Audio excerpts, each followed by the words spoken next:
দিদি রান্নাঘর নিয়ে আজকে একটা নতুন রেসিপি গিমা শাকের ঘন্ট। দেখতে থাকুন আপনারা কি করে বানানো হয়।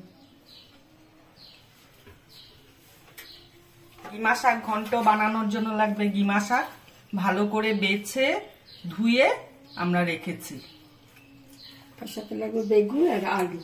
তার সাথে লাগবে বেগুন, আলু, নুন, কাশ্মীরি লঙ্কার গুঁড়ো আর কালো জিরা, হলুদ, হ্যাঁ হলুদ, আর হলো গিয়ে দুটো শুকনো লঙ্কা, নুন, চিনি, সরষের তেল আর পোস্ত 2 চামচ ভেজে বেটে রেখেছি।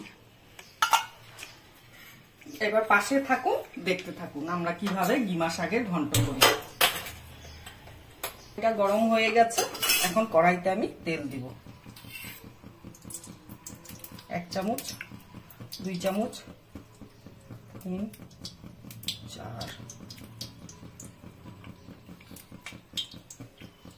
গরম হয়ে গেছে, এখন একটু বড়ি ভেজে নিব। আমি বড়িটা ভেঙে ভেঙে ভেজেছি।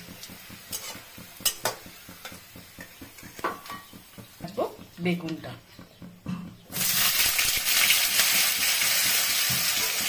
গিমা শাক খাওয়া তো খুবই ভালো, খুবই উপকার। গিমা শাকের বড়াও খাওয়া যায়, গিমা শাক ঘন্টও খাওয়া যায়, গিমা শাক ভাজাও খাওয়া যায়। গিমা শাক এই গরমে খাওয়া খুব উপকার। একটু নুন দিচ্ছি, একটু হলুদ দিচ্ছি। বেগুনটা ভাজা হোক ততক্ষণে, আবার ফিরে আসবো। বেগুনটা প্রায় ভাজা হয়ে গেছে, আর একটু ভেজে আমি নামিয়ে নিব বেগুনটা। বেগুন ভাজা আমার হয়ে গেছে, এখন উঠিয়ে নিব।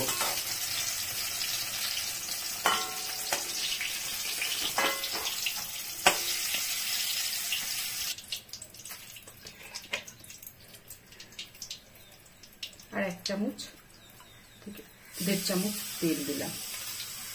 শাক তো একটু তেল তেলা না হলে ভালো লাগে না। খুব সামান্য জিনিস দিয়ে ঘন্ট করছি। শুকনো লঙ্কা ফোড়নে দিলাম, কালো জিরা ফোড়নে দিচ্ছি। এখন আলুটা ছেড়ে দিচ্ছি। আমি এই সাইজ করে কেটেছি আলুগুলোকে।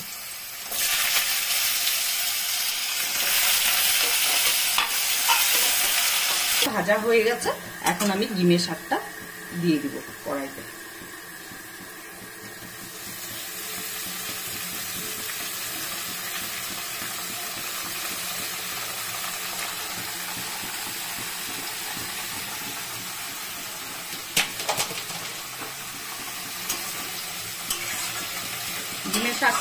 গিমা শাকটা একটু তিতা হয় বলে কেউ খেতে চায় না, কিন্তু আমি যেইভাবে করছি এইভাবে করে আপনারা খেয়ে দেখবেন, দারুণ লাগে খেতে। এখন হলুদ দিব, একটু কাশ্মীরি লঙ্কার গুঁড়ো দেব, স্বাদ অনুসারে নুন দেব। আমি এতটা নুন দিলাম।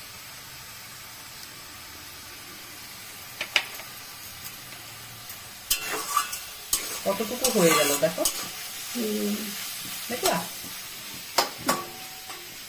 একদম কমে যায়। শাক পাতা করে না শান্তি নাই।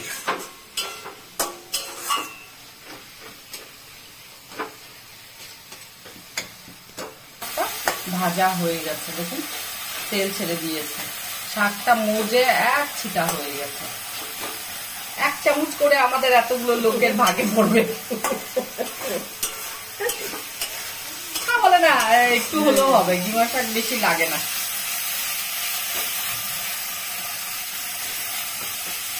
এখন বড়িটা আর বেগুনটা দিয়ে দিব। হ্যাঁ, শাক বেশি লাগে না। না, কিছু কিছু শাক বেশি ভালো লাগে গো, যাই বলো তাই বলো, ওগুলো অল্পতে পোষায় না। ওটাই লাগবে তিতা তো। 1 চামচ আমি চিনি দিচ্ছি। গিমা শাক একটু তিতা হয় তো, তার জন্য একটু চিনি দিচ্ছি।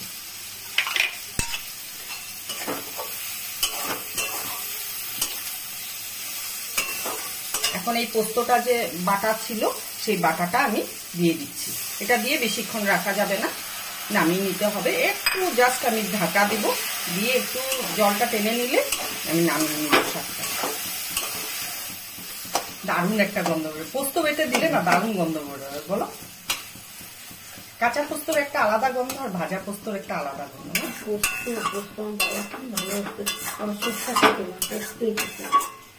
আমি তো পোস্তই খাই, আমার তো সরষা খাওয়া মানা না, তাও কোনো কিছুতে একটু দিতে লাগে বলো। একটু ঢাকা দিয়ে দিচ্ছি, 1 সেকেন্ড পরে নামিয়ে নিব। আমার ডিমের শাকের ঘন্টটা হয়ে যায়, এখন আমি নামিয়ে ফেলি।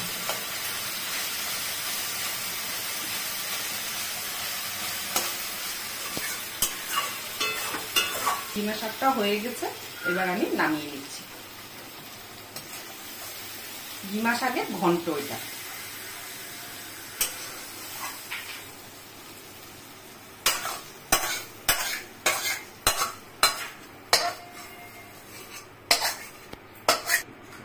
ডিমা শাকের ঘন্টটা হয়ে গেছে।